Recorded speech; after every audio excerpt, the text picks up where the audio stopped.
प्यारे बच्चों, अस्सलामु अलैकुम वरहमतुल्लाहि वबरकातुहू। जी हाँ, आपने म्यूज़िक से ही पहचान लिया कि हम इस वीडियो में क्या देखने वाले हैं। बेशक शेर मैसूर, मिसाइल मैन, अंग्रेज़ों के खिलाफ पहली आज़ादी की चिंगारी लगाने वाले द ग्रेट किंग हज़रत शहीद टीपू सुल्तान रहमतुल्लाह अलैह की दरगाह को हम देख रहे हैं। चलिए इनके बारे में डिटेल जानें। हज़रत शहीद टीपू सुल्तान रहमतुल्लाह अलैह 1750 में बेंगलुरु के देवनहल्ली में नवंबर 20 को पैदा हुए। तो आपके वालिदैन का नाम है, आपके बाप का नाम है नवाब हैदर अली और माँ का नाम है फातिमा। तो माँ बाप के बेहतरीन तरबियत से एक ऐसा शेर उभर आया कि आगे चलकर टीपू सुल्तान मैसूर शेर मैसूर कहलाए। नाजरीन, जो ये दरगाह आप देख रहे हैं, इस दरगाह को, इस गुंबद को 1784 को हज़रत शहीद टीपू सुल्तान रहमतुल्लाह अलैह ने बनवाया। और इस दरगाह के अंदर कुल 3 मज़ार पाक को आप देखेंगे। जो पहली मज़ार पाक है हज़रत शहीद टीपू सुल्तान रहमतुल्लाह अलैह की है, और बीच में की मज़ार पाक उनके वालिद इकरामी, उनके वालिद नवाब हैदर अली की है, और उसके बाजू में उनके माँ की फातिमा, उनकी मज़ार आप देखेंगे। और दरगाह के अंदर आप ऐसा नज़ारा देखेंगे कि हूबहू ऐसा नक्श किया गया है कि एक टाइगर के ऊपर जो पट्टियाँ रहती हैं और डिज़ाइन रहता है, उसी डिज़ाइन को अंदर बनाया गया है। और टीपू सुल्तान के मज़ार पाक के ऊपर भी यही रंग की चादर को चढ़ाई गई है। तो इसकी वजह क्या है कि आपका लक़ब था कि मैसूर टाइगर, शेर मैसूर, ये लक़ब से आप मशहूर थे। और इसी बात को मद्देनज़र रखते हुए अंदर दरगाह के अंदर इसी तरीके के डिज़ाइन भी किया गया है। और नाजरीन, जो ये आप काले पिलर्स को देख रहे हैं, ये पिलर कुल 36 हैं। ये कुल कितने पिलर हैं? 36 हैं। तो नवाब हैदर अली ने अपने बेटे को यही कहा था, हज़रत शहीद टीपू सुल्तान रहमतुल्लाह अलैह को यही कहा था कि दौरान हुकूमत में, ऐ बेटे, हमारी हुकूमत 36 ईयर रहेगी। तो इसी पहचान की सबब यहाँ आप 36 पिलर्स को देखेंगे, और वो काले पिलर हैं। यानी जो ताजमहल के ऊपर जो संगे मरमर यानी सफ़ेद पत्थर को देखेंगे, इस दरगाह के बाहर आप संगे सियाई यानी काले पत्थर को देखेंगे। उस दौर में ये काले पत्थर की कीमत थी 5 से 6 हज़ार रुपये। तो आज के दौर में इस एक पिलर की कीमत है लगभग 5 से 6 लाख रुपये।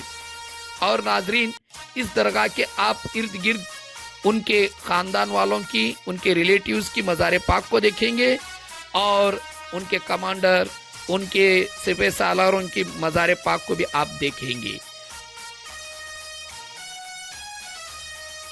और नाजरीन, इस दरगाह के बाहर बड़ा खूबसूरत मंज़र आप देखेंगे। और इस दरगाह के आगे, ठीक आगे, एक ऐसी खूबसूरत मस्जिद भी आप देखेंगे कि दिल खुश हो जाएगा। बड़ी खूबसूरती से इस मस्जिद को तामीर किया गया है, वो मस्जिद भी आप देखेंगे। और दरगाह के आगे एक बेहतरीन एक गार्डन भी आपको नज़र आएगा, वो मंज़र भी आप देखते हुए दरगाह के करीब जाएंगे। और नाजरीन, टीपू सुल्तान जो हिंदुस्तान के लिए पहली आज़ादी की चिंगारी लगाने वाले मर्द मुजाहिद ये थे। तो हज़रत शहीद टीपू सुल्तान रहमतुल्लाह अलैह अंग्रेज़ों के ख़िलाफ़ लड़ते लड़ते हमारे मुल्क की हिफाजत भी की। और वफ़ादारी क्या चीज़ होती है वो ज़माने को बताया आपने।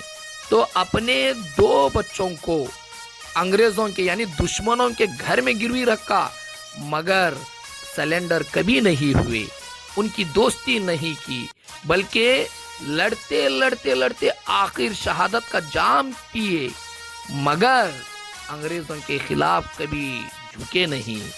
तो आखिर जो कि अंग्रेज़ों के खिलाफ जो 4 मैसूर आंग्लो जंग हुई है, उसमें से 4th एंग्लो मैसूर जंग 1799 को।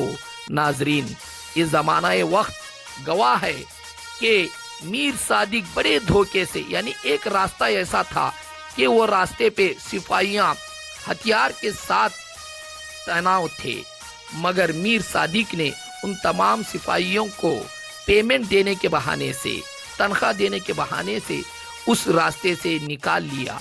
और तो नाजरीन, मीर सादिक ने जिस रास्ते हिफाजत कर रहे थे तमाम सिपाहियों को तनख्वाह देने के बहाने नीचे बुलाया।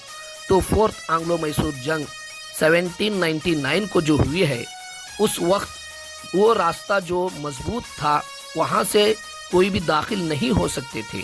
उसी रास्ते को मीर सादिक ने आसानी से जो सिपाहियाँ थे वहाँ से खुला करके अंग्रेज़ों को दाखिल होने के लिए रास्ता बनवाया। तो अंग्रेज़ एक एक करके दाखिल हो गए। आखिर में ये खबर हज़रत शहीद टीपू सुल्तान रहमतुल्लाह अलैह को पहुंची तो खुद टीपू सुल्तान ने चंद सिपाहियों को ये कहा कि मेरे साथ जो आना चाहते हैं आइए, वरना कोई बात नहीं है। चंद सिपाहियों को लेके खुद टीपू सुल्तान ने जंग में हिस्सा लिया और फेस टू फेस कई अंग्रेज़ों को मौत के घाट उतारते उतारते चले गए। और आखिर में ऐसा वक्त आया कि अंग्रेज़ और मीर सादिक और बाद में नदीम नाम के एक वजीर, वो सभी मिलके वाटर गेट के करीब आके वाटर गेट प्यारे दोस्तों बंद किया। जैसा टीपू सुल्तान चंद फौज के साथ वाटर गेट में अंदर दाखिल हुए, तो नदीम और मीर सादिक का ये प्लानिंग था कि टीपू सुल्तान की बड़ी फौज गेट के उस पार रहे। इसमें वो प्लानिंग में कामयाब हो गए। जैसा वो अंदर दाखिल हो गए टीपू सुल्तान, तो गेट बंद करके उनके ऊपर गोलियां बरसाने लगे। टीपू सुल्तान भी पलट के वार करते रहे। आखिर टीपू सुल्तान को 3 गोलियां लगी, एक सीने में, एक पीठ में और एक माथे के ऊपर ऐसी गोली लगी कि वो गोली आर पार होकर मुंह के जरिए से आ गई थी। इस तरीके से अपने मुल्क के लिए अपनी जान को भी शहादत के तौर पर हाजिर किया। तो वफादारी क्या चीज़ होती है, ये दुनिया को एक जिंदा दलील देते हुए इस दुनिया से रुखसत हो गए। इन्ना लिल्लाहि व इन्ना इलैहि राजिऊन। अस्सलामु अलैकुम।